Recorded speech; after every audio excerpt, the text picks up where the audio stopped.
Competitive exam ની અંદર પૂછાતા નળ અને ટાંકી આધારિત દાખલા.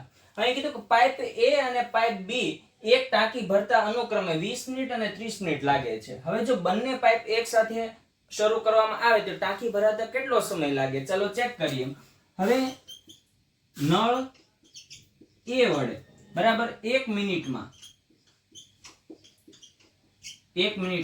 કેટલો? તો કે 1/20 એટલે કે 1/20 જેટલો ભાગ 1 મિનિટમાં કેટલો ભાગ ભરાય છે? તો 1/20 ભાગ ભરાય છે. બરાબર.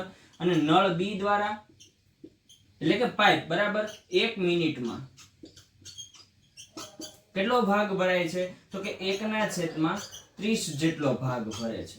બરાબર. હવે આ બંને ભેગા મળીને એટલે કે 1/20 પ્લસ 1/30 બંને ભેગા મળીને કેટલો ભાગ ભરે?